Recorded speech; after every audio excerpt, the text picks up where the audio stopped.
Très rapidement, avant que la vidéo ne commence, je vous informe que la toute dernière extension, l'Assaut de l'Ignition, est sortie le 30 janvier dernier. Un nouveau set qui laisse place à de nouveaux decks bien sympas comme Ignister, Mégalithe ou encore Patrol du pillage. Vous retrouverez aussi du support pour certains decks tels qu'Assaut de l'air, Voleur de temps et Karakuri. Bien sûr, si ces boosters vous intéressent, ils sont disponibles sur mon site partenaire Parkage. Tous les liens sont dans la description. Et sur ce, bonne vidéo. Son nom est connu de tous, vous l'avez sans doute vous-même joué quand vous étiez plus jeune. Il est l'un des tout premiers monstres apparus dans l'anime Duel Monsters dans les années 2000 et celui qui mettra fin au duel mythique Yugi vs Kaiba dans le tout premier épisode. Salut à tous, aujourd'hui on va parler du monstre le plus emblématique créé au tout début du Yu-Gi-Oh! Je veux bien sûr parler d'Exodia l'interdit. Exodia, anéantis-les!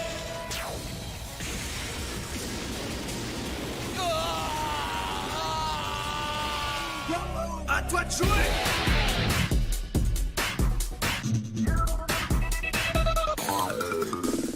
S'il y a bien une carte qui symbolise le plus la série auprès des joueurs, c'est bien évidemment Exodia. Décliné en figurines, CD, porte-clés et autres produits dérivés, il est LE monstre qui a réellement marqué la licence depuis sa création. Pour commencer, on va faire une petite piqûre de rappel sur cette carte très iconique pour ceux qui n'auraient pas entendu son nom depuis un petit moment. Exodia l'interdit, ou le maudit dans l'anime, est un monstre composé de 5 cartes dont chacune d'elles représente une partie du corps d'Exodia. On retrouve donc sa jambe droite et sa jambe gauche, son bras droit ainsi que son bras gauche et pour finir bien sûr sa tête. Elle permet à L5, une fois réunie dans la main du joueur propriétaire, de gagner automatiquement le duel. D'ailleurs, pour l'anecdote, dans les tout premiers livrets de règles, il était mentionné que posséder les 5 cartes en main vous permettait de gagner le duel autrement qu'en réduisant les points de vie d'adversaire ou le nombre de cartes restantes dans son deck à 0. Bon, c'était pas non plus indispensable, mais après tout, pourquoi pas. La carte est parue pour la première fois il y a plus de 20 ans déjà, en 98, dans le booster Bandai OCG première génération, via une collaboration avec la Toei Animation. D'ailleurs, sa première version était bien différente de celle qu'on connaît aujourd'hui, puisqu'au début, on pouvait compter 7 étoiles sur la carte, alors que maintenant, eh bien, elle n'en compte que 3. Et même visuellement, au niveau d'artwork, on remarque qu'elle est quand même un petit peu différente de celle qu'on connaît aujourd'hui. Et du coup, la Toei Animation, c'est la société qui adaptera les premiers tomes du manga en animé et qui créera la fameuse saison 0 et son célèbre jeu de cartes Magic & Wizard, qui deviendra par la suite le Yu-Gi-Oh! Qu'on connaît tous. Quant à la version d'Exodia produite par Konami, elle paraît dans le booster La Légende du Dragon Blanc aux yeux bleus en 2002 et malheureusement pour elle, elle sera limitée la même année en TCG et elle le restera. Ouais, parce que bon, faut pas abuser non plus. Pour ce qui est de son artwork, sa version internationale est différente de la japonaise. En effet, dans l'original, on retrouve un pentagramme en arrière-plan et il faut savoir qu'en Europe et aux US, ce type de symbole est assez mal vu. Ils ont donc préféré réadapter la carte en le remplaçant par le cercle envoûtant. Bon, en soi, c'est pas vraiment dérangeant puisqu'il s'intègre quand même très bien à celle-ci. Et pour ce qui est du domaine compétitif, le deck n'a jamais réellement été représenté, hormis quelques apparitions comme au championnat du monde en 2012 où le deck a réussi à s'imposer avec un top 8, sinon rien d'extraordinaire.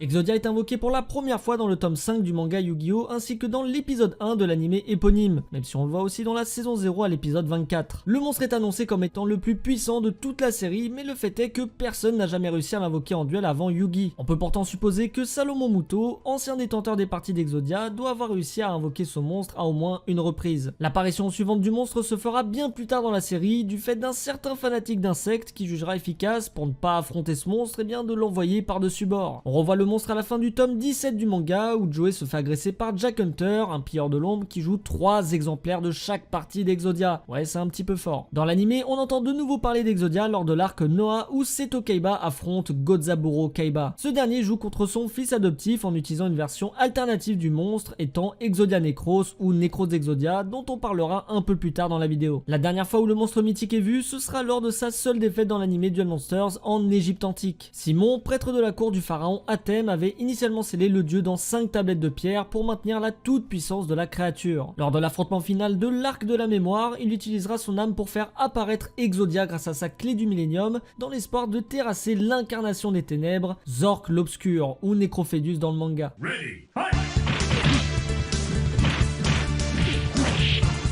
Malheureusement, le monstre est d'une puissance telle que même Exodia ne pourra rien faire contre lui et finira terrassé, coupé en deux, comme une délicieuse escalope milanaise.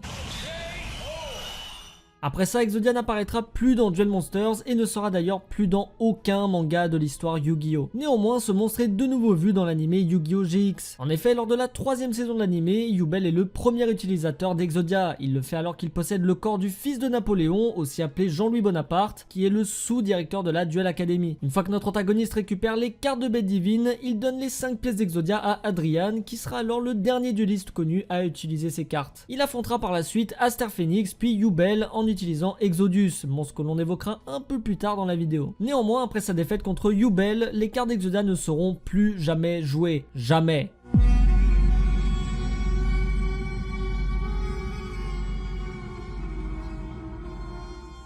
Comme vous le savez sans doute, Yu-Gi-Oh! Est fortement inspiré de la mythologie égyptienne. En effet, le créateur de la licence, Kazuki Takahashi, est féru d'Égypte ancienne. Il a notamment fortement été inspiré des légendes égyptiennes pour créer son œuvre, et évidemment Exodia est tout droit inspiré de ces mythes. Pour commencer, Exodia est une référence très claire à Osiris, dieu du panthéon égyptien et roi mythique de l'Égypte antique. Physiquement, on remarque qu'il y a des similitudes entre Exodia et cette divinité égyptienne. Tout d'abord la barbe postiche, qui est l'un des attributs que partage le pharaon avec les dieux, et qui le différencie du commun des mortels. Ou encore la couronne Atef, ouais, le truc avec un serpent dessus, souvent porté d'ailleurs par les dieux ou encore les pharaons. Dans la mythologie égyptienne, Seth, le frère d'Osiris, jaloux du statut de son aîné, décide de l'enfermer dans un coffre qu'il jette dans le Nil. Seth, après avoir découvert qu'Isis et Nephthys avaient retrouvé le corps d'Osiris, décide de découper son cadavre en 14 petits morceaux qu'il disperse à travers toute l'Égypte. Une référence directe aux 5 parties d'Exodia?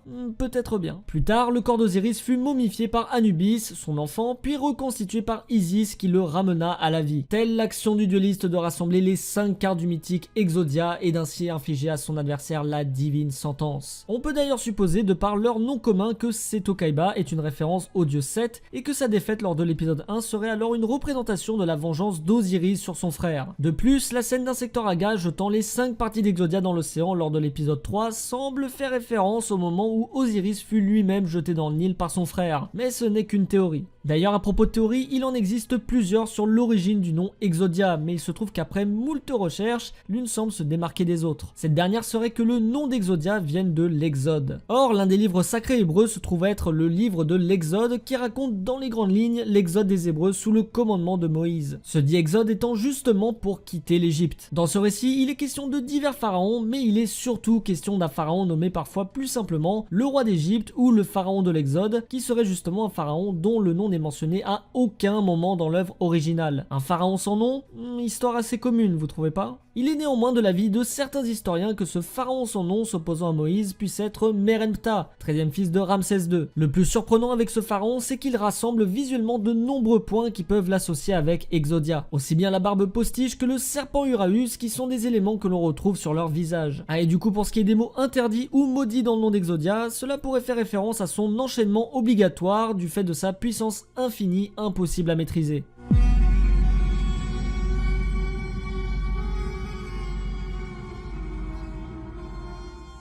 On dénombre à l'heure actuelle 6 cartes alternatives basées sur le mythique dieu scellé. Pour commencer, on a Exodia Necros, aussi appelé Necro Exodia dans l'anime, monstre qui apparaît pour la première fois lors du duel entre Kaiba et son père adoptif Godzaburo, l'ancien directeur de la Kaiba Corp. Cette carte fonctionne avec les parties d'Exodia se trouvant dans le cimetière, elle lui octroie des effets selon les cartes qui s'y trouvent, indestructible au combat, par effet ou encore du boost d'attaque. Ouais, c'est pas mal cheaté quand même. Mais pendant ce duel se déroulant dans le monde virtuel, Kaiba réussit à trouver la faille de ce monstre et finit par gagner le duel avec l'aide de sa carte maîtresse, le dragon blanc aux yeux bleus, et ainsi réduire le Necro Exodia en poussière. À propos de cartes vues dans l'anime, parlons maintenant d'Exodus l'ultime interdit. Monstre nécessitant de renvoyer tous les monstres de votre cimetière au deck pour son invocation. Adrien Gecko est l'unique personnage à avoir utilisé cette carte dans l'anime Yu-Gi-Oh! GX. Pour libérer le sceau permettant d'invoquer ce monstre, il ira même jusqu'à sacrifier son ami d'enfance Echo, et fort heureusement pour lui, son sacrifice, un peu forcé, ne sera pas vain et Adrien finira par terrasser Aster Phoenix, et perdra pathétiquement contre Jesse Anderson, possédé par Yubel quelques épisodes plus tard, en utilisant le même monstre. On enchaîne maintenant avec Exode, maître de la garde. Un gros monstre avec 4000 points de défense et d'attributaires, contrairement aux autres cartes citées précédemment, qui, elles, sont ténèbres. Il faut savoir que celle-ci fonctionne avec les Sphinx. Vous savez, les monstres qui proviennent du meilleur film Yu-Gi-Oh! Jamais sorti.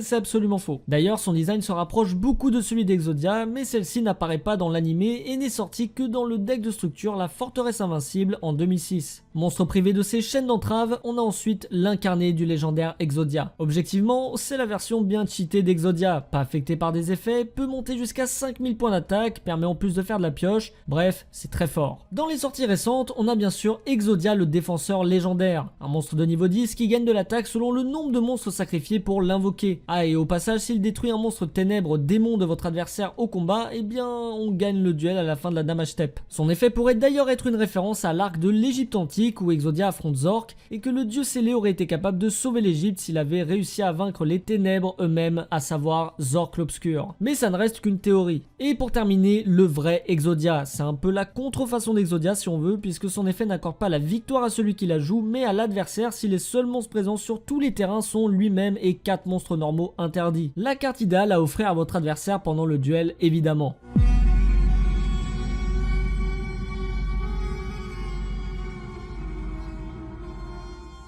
On va maintenant parler des mentions spécifiques à Exodia, que ce soit dans l'anime avec les dialogues des personnages ou bien encore les clins d'œil qui sont faits avec les cartes jouées en plein duel. Par exemple, saviez-vous qu'au tout début de Duel Monsters, lorsqu'un secteur Aga jette les cartes d'Exodia par-dessus bord et que Joey plonge pour les récupérer, il récupère 2 des 5 parties? Ce qui veut donc dire que Yugi possède toujours 2 cartes qui permettent d'invoquer Exodia. Lesquelles? Ça malheureusement, on ne le sait pas. Lors de l'arc Batailleville, Jack Hunter, pilleur de l'ombre jouant un deck full Exodia bien fumé, va dans un premier temps terrasser Joey avant d'être vaincu par Yugi qui s'aperçoit à la fin du duel que celui-ci marquait ses cartes, ou bien carrément qu'elles étaient fausses dans la version originale, et décide alors de les déchirer sans aucun scrupule. En même temps, c'est entièrement mérité. Dans l'anime GX, Adrien fait l'invocation d'Exodus sur son terrain et en profite pour faire une révélation assez surprenante sur son monstre et ses liens familiaux avec Exodia.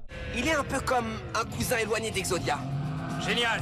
Je vais devoir affronter toute une famille de créatures maudites. Il en va de même pour l'anime 5Ds où Yusei évoque Exodia en le comparant directement au monstre joué par Kalin Kessler, l'esprit de la Terre immortelle Kappa Kapu. Il a invoqué un esprit de la Terre immortelle. Il était énorme, comme Exodia, mais plus gros encore. On retrouve également des références à Exodia sur les artworks des cartes du jeu et notamment dans les différents animés Yu-Gi-Oh! Pour commencer avec les magies, on a d'abord la carte Échange qui révèle sur son dessin 3 cartes d'Exodia dans la main d'un des joueurs. Le contrat avec Exodia où l'on peut voir Exodia représenté devant 5 tombes. On a ensuite la pioche du destin qui représente Yugi et son âme des cartes qui lui permet de piocher la fameuse partie d'Exodia, lui-même visible dans le fond de la carte. Pour ce qui est des pièges, on a d'abord la carte Destruction avec bien sûr le Exodia faisant sa célèbre attaque pour anéantir l'adversaire une bonne fois pour toutes. On enchaîne avec la carte Grand Gain et son illustration montrant un croupier révélant les 4 parties d'Exodia normales sur la table de jeu. On a également le droit à des références directement dans l'animé avec des cartes telles que Main des dommages visible dans Yu-Gi-Oh! Exile où celle-ci nous montre clairement la tête d'Exodia, ou bien encore la danse du gardien également présente dans Exile et qui nous révèle le monstre Exode maître de la garde sur son artwork, carte dont on a parlé tout à l'heure. Et pour ce qui est de GX, en plus d'Exodus seront jouées dans l'animé les cartes rituelles de l'ultime seigneur maudit, Fureur du maudit, Mur étanche de défense ou encore Brisseau des cartes magiques. Et maintenant je vais vous donner quelques petites anecdotes pour briller en société. Comme vous le savez sûrement, le design d'Exodia est directement repris du manga, tout comme le Exodia Necros d'ailleurs qui lui provient tout droit du tome 5 du manga. Ouais, avouez qu'il y a quand même une sacrée ressemblance. Et pour ce qui est de l'artwork de la carte Obliterate ou Destruction en français, celui-ci est également visible quelques pages plus tard dans ce même tome et sera nommé ainsi en anglais en référence au nom de l'attaque effectuée par Exodia en version anglaise de l'animé. Bon, parlons jeux vidéo à présent. En effet, Exodia apparaît dans pas mal de jeux Yu-Gi-Oh! Que ce soit les Tag Force ou dans d'autres jeux plus classiques, il est également présent dans de nombreux spin-offs. En gros, les jeux qui n'ont que l'univers graphique en commun avec Yu-Gi-Oh! Pour commencer, Yu-Gi-Oh! Forbidden Memories sur PS1. Rien de particulier à dire si ce n'est que les règles sont un poil différentes et que l'effet d'Exodia reste exactement le même, à savoir gagner avec les 5 parties en main. On a ensuite Yu-Gi-Oh! Capsule Monster Colosseum sur PS2. Ici, pas d'effet de victoire automatique avec Exodia, puisqu'il s'agit d'un jeu d'échecs version Yu-Gi-Oh! Avec des pions possédant une force d'attaque et d'autres symbolisant leur point de vie. Et donc en réunissant les pièces d'Exodia, on peut alors obtenir une fusion ultime de ce monstre que l'adversaire aura énormément de mal à passer. En même temps, c'est Exodia, vous me direz. Yu-Gi-Oh! Dungeon Dice Monsters sur Game Boy Advance. Ce jeu est tout droit inspiré du jeu des dés créé par Duke Devlin dans l'animé Duel Monsters. On se déplace dans un tableau de cases en fonction des lancers de dés, nous permettant d'effectuer un chemin vers l'adversaire et gagner en mettant 3 coups. Les possibilités de déplacement, d'attaque et même d'activation d'effets sont eux définis par les résultats effectués par les dés tout le long du jeu. Et en ce qui concerne Exodia, une fois les 5 pièces réunies sur le tableau, il vous permet de gagner automatiquement le duel en réduisant à néant toutes les pièces adverses.